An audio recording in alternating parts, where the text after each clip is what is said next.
يا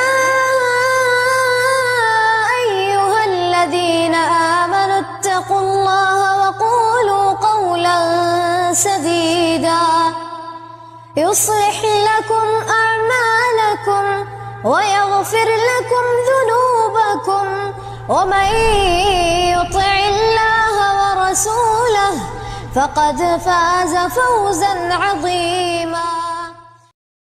علیکم ورحمۃ اللہ وبرکاتہ. الحمد للہ رب العالمین حمد الشاکرین والصلاة والسلام علی خیر البریۃ محمد وعلی آلہ الطیبین الطاہرین. لا الہ الا اللہ وحدہ لا شریک لہ لہ الملک ولہ الحمد وہو علی کل شیء قدیر. اما بعد فأعوذ باللہ السمیع العلیم من الشیطان الرجیم من ہمزہ ونفخہ ونفثہ. بسم اللہ الرحمن الرحیم. یا ایہا الذین آمنوا اتقوا اللہ وذروا ما بقی من الربا ان کنتم مؤمنین. سورہ بقرہ آیت 278 کی تلاوت کی گئی ہے. اللہ سبحانہ و تعالی نے اس آیت میں اہل ایمان سے خطاب کرتے ہوئے بیان فرمایا ہے کہ اے ایمان والو، اللہ سبحانہ و تعالی سے ڈرتے رہو اور جو سود باقی ہے اس سود کو چھوڑ دو. ان کنتم مؤمنین، اگر تم مومن ہو تو. سب سے پہلے سود کہتے کسے ہیں؟ عربی میں اس کے لیے ربا کا لفظ استعمال ہوتا ہے، جیسا کہ اللہ نے اس آیت میں کہا وَذَرُوا مَا بَقِيَ مِنَ الرِّبَا. ربا کے معنی ہوتے ہیں کسی بھی چیز کے بڑھنے کے. اصطلاح شریعت میں سود کہتے ہیں کہ وہ مشروط اضافہ جو بلا کسی عوض سامنے والے سے حاصل کیا جائے. سود کی زیادہ وضاحت کی ضرورت نہیں ہے. ہمارے معاشرے میں یہ نام اور اس کام کا چلن عام ہے. اللہ سبحانہ و تعالی نے اس آیت میں سود کو چھوڑنے کا حکم دیا، یعنی اہل ایمان کو اس سے بچنے کا حکم ہے. ایسا کیوں؟ ایسا اس لیے کہ سود اہل ایمان کے لیے حرام ہے. امت مسلمہ پر اللہ سبحانہ و تعالی نے سود کو حرام کر دیا. اس کے بالمقابل تجارت اللہ سبحانہ و تعالی نے اسے حلال کیا ہوا ہے. اللہ نے کہا وَأَحَلَّ اللَّهُ الْبَيْعَ وَحَرَّمَ الرِّبَا. اللہ نے تجارت کو حلال کیا ہے اور اللہ نے سود کو، یعنی جسے مٹی کہا جاتا ہے، انٹرسٹ کہا جاتا ہے، ربا کہا جاتا ہے، اللہ سبحانہ و تعالی نے اسے حرام کر دیا. اللہ نے حرام کیا تو اللہ نے حکم دیا وَذَرُوا مَا بَقِيَ مِنَ الرِّبَا. اب تک تم جو لے چکے لیکن اب سے تمہیں سود کے لینے کی اجازت نہیں ہے. اللہ کے نبی علیہ السلام نے حجۃ الوداع کے موقع پر خطبہ ارشاد فرمایا، اور اس خطبے میں نبی علیہ السلام نے کہا الا ان کل ربا من الجاہلیت موضوع لکم رؤوس اموالکم لا تظلمون ولا تظلمون. نبی علیہ السلام نے کہا کہ جاہلیت کے جتنے سود تھے وہ سارے کے سارے ختم کیے جا چکے ہیں، وہ قدموں کے نیچے ہیں. نبی علیہ السلام کہتے ہیں لکم رؤوس اموالکم، جو تمہارا اصل مال ہے وہ تم لے سکتے ہو، لیکن اصل مال سے زائد جو مال تم مقروض سے حاصل کرتے ہو اس کے لینے کی تمہیں اجازت نہیں ہے. نبی نے کہا لا تظلمون ولا تظلمون، تم دوسروں پر ظلم مت کرو، خود پر بھی ظلم مت کر لو. خود پر ظلم یہ ہے کہ آپ نے کسی اور کو قرضہ دیا تو آپ کا حق ہے، آپ اس سے قرضہ واپس لے سکتے ہو، آپ اس سے قرضہ واپس لے لو. شریعت اسلامیہ سود چھوڑنے کا حکم دیتی ہے. آپ کا جو رأس المال ہے، جو آپ کا اصل مال ہے، شریعت اسلامیہ اس سے دستبردار ہونے کا آپ کو حکم نہیں دیتی. جب نبی علیہ السلام نے بات بیان فرمائی تو نبی علیہ السلام نے کہا کہ آج کے دن سب سے پہلے جس سود کو میں اپنے پاؤں تلے رونتا ہوں، جس سود کو ختم کرتا ہوں وہ عباس بن عبد المطلب کا سود ہے۔ ان کا سود جتنوں پر تھا ساروں کے لیے وہ سود معاف ہے۔ ہاں کوئی عباس کا اصل مال دینا باقی ہے تو عباس بن عبد المطلب کو دے دے۔ اللہ سبحانہ و تعالی نے کہا وَذَرُوا مَا بَقِيَ مِنَ الرِّبَا، اب تک جو ہو چکا، لیکن اب جو سود تمہارا باقی ہے تمہیں اسے چھوڑ دینا چاہیے۔ کیوں؟ ان کنتم مؤمنین، اللہ نے کہا اگر تم مومن ہو تو تمہیں یہ کام کر لینا چاہیے۔ یعنی سود سے بچنا یہ ایمان کا تقاضا ہے، اور جو مومن ایمان کا دعویٰ کرتے ہوئے سودی معاملات میں، سودی کاروبار میں، سودی لین دین میں خود کو ملوث کر لے تو اسے سمجھ لینا چاہیے کہ حقیقت میں وہ ایماندار بھی نہیں ہے۔ اللہ سبحانہ و تعالی نے اس کے دل سے ایمان سلب کیا ہوا ہے، اس کے دل سے ایمان نکل چکا ہے، اس لیے کہ ایمان اور سود یہ دو چیزیں ایک جگہ جمع نہیں ہو سکتی۔ ایمان کا تقاضا ہے کہ تم سودی لین دین مت کرو۔ کوئی انسان سودی لین دین کرتا ہے تو پھر اس انسان کو اپنے ایمان پر نظر ثانی کرنے کی ضرورت ہے۔ اگر کوئی اس آیت کے باوجود سودی لین دین کرے تو اس کے ساتھ کیا معاملہ ہوگا؟ اللہ نے کہا فَإِن لَّمْ تَفْعَلُوا فَأْذَنُوا بِحَرْبٍ مِّنَ اللَّهِ وَرَسُولِهِ، اگر تم ایسا نہیں کرتے یعنی سودی لین دین نہیں چھوڑتے تو پھر تم اللہ اور اس کے رسول سے جنگ کے لیے تیار ہو جاؤ۔ یہ اس قدر بدتر معاملہ ہے۔ جو انسان اس گناہ میں خود کو ملوث کرے گا گویا کہ وہ انسان اللہ سے اور اس کے رسول سے جنگ کی تیاری کر رہا ہے۔ کس انسان میں اتنی جرأت ہوگی، کس انسان کی اتنی حیثیت ہوگی کہ جنگ بہت بڑی بات ہے، اللہ سبحانہ و تعالی کے حضور کھڑے رہنے کی سخت کس میں ہوگی۔ جو انسان سودی معاملات کرتا ہے وہ اللہ سبحانہ و تعالی سے جنگ کا اعلان کر رہا ہے۔ ابن عباس رضی اللہ تعالیٰ عنہ کہتے ہیں کہ جو انسان سودی معاملات کرے زبردستی اس انسان سے توبہ کروائی جائے گی، اور اگر وہ انسان توبہ کرنے سے انکار کر دے تو اس کی گردن مار دی جائے گی۔ اس زمین پر اسے رہنے کا حق نہیں ہے، اس لیے کہ وہ انسان زمین میں فساد کرنے والا ہے، زمین کے امن و امان کو، لوگوں کے درمیان کے تعلقات کو تباہ و برباد کرنے والا ہے۔ ایسے انسان کو جینے کا حق نہیں دیا نہ جانا چاہیے۔ یہ تو اللہ اور اس کے رسول سے جنگ کا اعلان کرتا ہے۔ اس قدر سخت وعیدیں آپ دیکھیں سود کے علاوہ کسی اور گناہ میں نہیں ملے گی۔ سود کے معاملے میں بڑی سخت وعید، اللہ اور اس کے رسول سے جنگ کوئی معمولی بات نہیں ہے۔ ایک لمحے کے لیے تصور کر کے دیکھیے، جہاں فرشتوں کی بولیاں بند ہوں گی، جہاں انبیاء علیہم السلام نفسی نفسی کر رہے ہوں گے، اللہ سبحانہ و تعالی ویسے موقع پر ایسوں سے کہے گا جو سودی معاملات کرتے ہیں کہ ہتھیار اٹھاؤ اور جنگ کے لیے تیار ہو جاؤ۔ سبحان اللہ۔ اس قدر سختی کیوں؟ اس قدر سختی اس لیے کہ سود کا گناہ ہوتا ہی اتنا بدتر ہے۔ طبرانی کی روایت ہے، نبی علیہ السلام کہتے ہیں الربا 72 بابا فأدناها مثل اتيان الرجل امه وان اربى الربا استطالة الرجل في عرض اخيه۔ آپ علیہ السلام نے کہا کہ سود کے 72 دروازے ہیں، اس کے 72 درجے ہیں، سب سے کمتر درجہ یہ ہے کہ آدمی نعوذ باللہ ثم نعوذ باللہ اپنی ماں کے ساتھ منہ کالا کرے۔ بعض روایتوں میں یہاں تک آیا ہے کہ سود کا 1 روپیہ کوئی انسان کھا لے تو وہ 36 مرتبہ اپنی ماں کے ساتھ منہ کالا کرنے کے برابر ہے۔ اس قدر بدتر وعید سود کے سلسلے میں اللہ کے نبی علیہ السلام سے اور شریعت اسلامیہ میں وارد ہوئی ہیں۔ سود کے فرد اور معاشرے پر بڑے بدتر اثرات نمودار ہوتے ہیں۔ ہمارے پاس وقت نہیں ہے، وقت کم ہے، اختصار کے ساتھ بس سود کے نقصانات جو ایک فرد پر اور معاشرے پر پڑتے ہیں ہم اسے گناتے ہوئے اپنی بات کو آگے بڑھاتے ہیں۔ سب سے پہلے سود کا نقصان یہ ہے کہ اللہ اور اس کے رسول کی مخالفت ہوگی، اور اللہ اور اس کے رسول کی مخالفت بھی کیسی کہ اللہ اور اس کے رسول سے جنگ والی مخالفت۔ اللہ سبحانہ و تعالی نے کہا فَلْيَحْذَرِ الَّذِينَ يُخَالِفُونَ عَنْ أَمْرِهِ کہ انہیں ڈرنا چاہیے جو اللہ سبحانہ و تعالی کے معاملے کی مخالفت کرتے ہیں۔ اللہ کی نافرمانی کرتے ہیں۔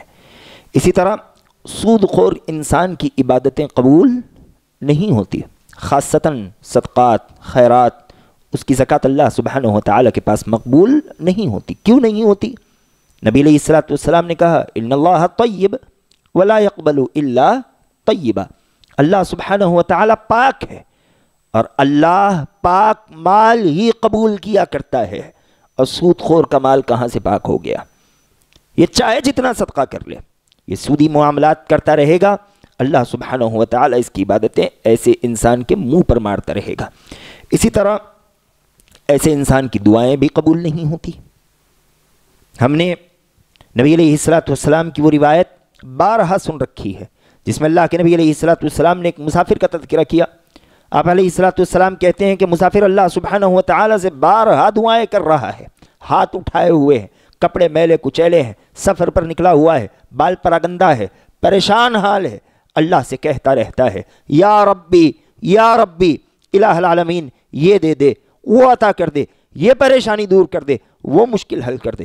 نبی علیہ الصلوۃ والسلام کہتے ہیں وَمَطْعَمُهُ حرام وَمَشْرَبُهُ حرام وَمَلْبَسُهُ حرام وَغُذِّيَ بِالْحَرام فَأَنَّى يُسْتَجَابُ لِذَلِكَ، یہ وہ بدبخت ہے جس کا پینا حرام کا، جس کا کھانا حرام کا، پہننا حرام کا، جسم کی پرورش حرام کی، فَأَنَّى يُسْتَجَابُ لِذَلِكَ، اللہ سبحانہ و تعالی ایسے انسان کی دعا قبول کرے تو کیسے کرے؟ جو سودی معاملات میں ملوث ہے، اللہ سبحانہ و تعالی ایسوں کی دعائیں ان کے منہ پر مار دیا کرتا ہے، اور سودی معاملات میں جو انسان ملوث ہوتا ہے اس کے گھر سے، اس کے معاملات سے برکتیں چھین لی جاتی ہیں، اس کا گھر بے برکت ہو جاتا ہے۔ اس سلسلے میں اللہ نے کہا یمحق اللہ الربا ویربی الصدقات، اللہ سبحانہ و تعالی سود کو کم کرتا ہے، گھٹاتا ہے، اسے ختم کر دیتا ہے۔ ویربی الصدقات، اللہ صدقات میں بڑھوتری کرتا ہے، اللہ صدقات کو بڑھاتا ہے۔ اس کی مثالیں پچھلے دروس میں بہت سی دی گئی۔ اس سلسلے میں ابن مسعود رضی اللہ تعالیٰ عنہ کہتے ہیں ما احد اکثر من الربا الا کان عاقبۃ امرہ الی قلہ، جو انسان جس قدر سودی معاملات میں آگے بڑھے گا، جتنا سود کا پیسہ لائے گا، اللہ سبحانہ و تعالی اس کا انجام اسی قدر تنگی کی طرف کھینچ دے گا۔ جو جتنا سودی معاملات میں ملوث ہوگا وہ اسی قدر پریشان، اسی قدر بے برکتی کی زندگی، بیچارگی کی زندگی بسر کرنے والا ہو جائے گا۔ اسی طرح سود انسان کے دل کو سخت کر دیتا ہے۔ جب انسان کا دل سخت ہو جائے تو اللہ سبحانہ و تعالیٰ کی رحمتیں سخت دل سے دور ہو جایا کرتی ہے۔ نبی علیہ الصلوۃ والسلام نے کہا من لا یرحم الناس لا یرحمہ اللہ، جو لوگوں پر رحم نہ کرے اللہ سبحانہ و تعالیٰ بھی ایسے انسان پر رحم نہیں کرتا۔ اور سود خور کہاں رحم کرنے لگ گئے؟ وہ تو چاہتے ہیں کہ چاہے سامنے والا جس حالت میں ہو، چاہے وہ دوائی کھائے نہ کھائے، بھوکے پیٹ سو کہ کھا کے سوئے، وہ چاہے جس حالت میں ہو، اس کے بچوں کی جان کیوں نہ چلی جائے، لیکن اس کا سود ادا کر دیا جائے۔ ہزاروں مثالیں آج ہمارے معاشرے کی ایسی ہیں کہ سود میں ملوث ہو کر کئی بچوں نے اپنی جانیں دے دی، کئی عورتوں نے اپنی عزتیں نیلام کر دی، کئی گھر جل گئے، کئی جانیں پھانسی کے پندوں پر لٹک گئی۔ سود کا انجام بد ہے۔ اور اسی طرح سود یہ ظلم ہے، اور ظلم کبھی کامیاب نہیں ہوتا۔ اللہ کے نبی علیہ الصلوۃ والسلام کہتے ہیں الظلم ظلمات یوم القیامہ، ظلم قیامت کے دن اندھیروں کی شکل میں ہوگا، اور ظالم انسان قیامت کے دن کسی صورت کسی طرف اپنا راستہ نہیں پا سکے گا۔ سود اس جہاں سے احسان کو ختم کر دیا کرتا ہے، حالانکہ اللہ سبحانہ و تعالیٰ اپنے بندوں پر احسان کرتا ہے، اور اللہ نے بھی بندوں کو احسان کرنے کا حکم دیا۔ آپ دیکھیں دنیا کا نظام احسان پر چلتا ہے، سارے دنیا کا نظام۔ اگر بات عدل کی ہوتی تو شاید آج ہم میں سے کوئی انسان بھی اس زمین پر جینے کے لائق نہیں ہوتا۔ غلطی کرتے اللہ سبحانہ و تعالیٰ گرفت کرتا، معاملہ ختم۔ لیکن کتنی غلطیاں ہماری ہو گئی، اللہ سبحانہ و تعالیٰ نے ہم پر احسان کرتے ہوئے ہمیں جینے کا حق دیے ہوئے۔ ویسے ہی ہم لوگوں کے ساتھ تعلقات رکھتے ہیں. اگر بات عدل کی ہوتی، تم اتنا کرو گے میں اتنا کروں گا، تم یہ دو گے میں یہ دوں گا، ہمارے تعلقات بھی نہیں رہتے. ہمارے تعلقات، ہماری رشتہ داریاں، ہماری دوستیاں یہ احسان پر چلتی ہیں. سود کا معاملہ یہ ہے، احسان تو احسان، عدل تو عدل، یہ لوگوں پر ظلم ڈھانے والا ہے. تو جب ظلم آئے وہاں احسان ختم ہو جایا کرتا ہے، مٹ جایا کرتا ہے. اور سود نے اس جہاں کے بے شمار گھرانوں کو افلاسی کی شکل دکھائی. کئی گھرانے مفلسی اور تونگری کے شکار ہو گئے. اسی طرح سود اللہ اور اس کے رسول کی لعنت کا مستحق ہوتا ہے. نبی علیہ السلام نے کہا لعن رسول اللہ صلی اللہ علیہ وسلم آکل الربا وموکلہ وکاتبہ وشاہدیہ وقال ہم سوا. نبی علیہ السلام ایسوں پر اللہ کی لعنت کرتے ہیں. کس پر؟ سود کھانے والے پر، کھلانے والے پر، لکھنے والے پر، سود کے گواہ بننے والے پر. لعن رسول اللہ، نبی علیہ السلام نے ان سارے کے ساروں پر لعنت کی. اور کیا کہا؟ وقال ہم سوا، کہا کہ سارے کے سارے برابر ہیں، سارے ایک جیسے ہیں، گناہ میں کوئی کسی سے کم نہیں، سارے گناہ میں برابر ہیں. تو سودی معاملات کسی صورت ہمارے قریب نہ بھٹکنے پائے. جو انسان کہیں نہ کہیں خود کو سود سے جوڑ لیتا ہے وہ اللہ سبحانہ و تعالی اور نبی علیہ السلام کی لعنت کا مستحق بنتا ہے. باتیں بہت ہیں لیکن وقت کم ہے. یہ بھی سن لیجئے کہ تاریخ ہے کہ جو کوئی سودی معاملہ کرنے والا رہا ہے، اللہ سبحانہ و تعالی نے اس انسان کو خاتمہ بالخیر سے محروم کر دیا. سودی معاملات کی کتنی خبریں آپ تک پہنچی، تاریخ کے کتنے پنے ایسے واقعات سے سیاہ ہیں کہ سودی معاملات کرنے والے بڑی بدتر اور بری موت کے شکار ہوئے. اللہ ہم میں سے ہر انسان کی اس سے حفاظت فرمائے. اور جو انسان مر جائے اس کا بھی معاملہ بڑا خطرناک ہوتا ہے. نبی علیہ السلام نے معراج کی حدیث بیان فرمائی. آپ علیہ السلام کہتے ہیں جب مجھے معراج کروائی گئی تو میں نے دیکھا کہ ایک ندی ہے خون سے بھری ہوئی، اور صرف خون سے بھری نہیں، جہنم کی جتنی ندیاں ہوتی ہیں وہ ساری کھولتے رہتی ہیں. آپ علیہ السلام کہتے ہیں کہ اس کے درمیان ایک آدمی ہے، بڑی مشکل سے کنارے پر آتا ہے، اور کنارے پر ایک آدمی بڑے بڑے پتھر لیے کھڑا ہے. جیسے ہی وہ کنارے پر آتا ہے وہ اس کا جبڑا پھاڑتا ہے اور ایک بڑا سا پتھر اس کے منہ میں ٹھونستا ہے اور اسے واپس سے اس ندی میں ڈھکیل دیتا ہے. جب نبی علیہ السلام نے فرشتوں سے ڈر کر پوچھا کہ کون ہے، کس کے ساتھ اس قدر بدتر سلوک کیا جا رہا ہے، فرشتوں نے کہا کہ یہ سود کھانے والا انسان ہے جو سود کھایا کرتا تھا. اللہ سبحانہ و تعالی قیامت کے دن اس قدر بدتر عذاب میں سے مبتلا کرے گا. اور جب قیامت کے دن لوگ اٹھیں گے تو یہ سودی معاملات کرنے والے عجیب حالت میں ہوں گے. اللہ نے کہا الذین یأکلون الربا لا یقومون الا کما یقوم الذی یتخبطہ الشیطان من المس. یہ سود خور جب قیامت کے دن اٹھیں گے ایسے اٹھیں گے جیسے شیطان نے انہیں چھو دیا ہو، اکڑے کے اکڑے رہیں گے. ایک روایت کے مطابق انہیں ہلنے کی سکت نہیں ہوگی.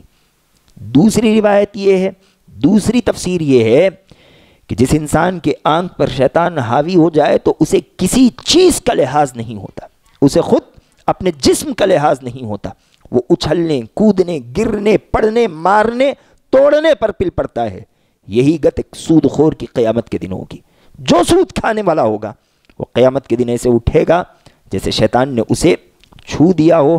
اور اگر سود خور بغیر توبہ کے مر جائے تو پھر جب تک اللہ سبحانہ و تعالی اسے عذاب میں مبتلا نہ کر دے اس کی کبھی خلاصی نہیں ہو سکتی. جب تک اسے عذاب کا مزہ نہ چکھا دیا جائے ایسا انسان کبھی جنت میں داخل نہیں ہو سکتا. یہ سود کے بڑے بدتر نقصانات ہیں جو ابھی آپ کے سامنے ذکر کیے گئے. یہ موضوع بڑا وسیع ہے، ہمیں مزید ایک درس لگے گا اس موضوع کی وضاحت کرنے کی. باذنہ تعالی آنے والے درس میں ہم کوشش کریں گے کہ سود کی مروجہ شکلوں پر گفتگو کی جائے کہ آج کے دور میں سود کی کون کون سی شکلیں چل رہی ہیں، ہمیں کن کن ناحیوں سے اس بدتر معاملے سے خود کو بچانے کی ضرورت ہے. دعا ہے کہ اللہ العالمین جو باتیں کہی گئی ہیں سمجھتے ہوئے اس پر عمل کرنے والا بنا. آمین. سبحانک اللہم و بحمدک اشہد ان لا الہ الا انت استغفرک و اتوب الیک. وآخر دعوانا الحمد للہ رب العالمین، والسلام علیکم ورحمۃ اللہ وبرکاتہ۔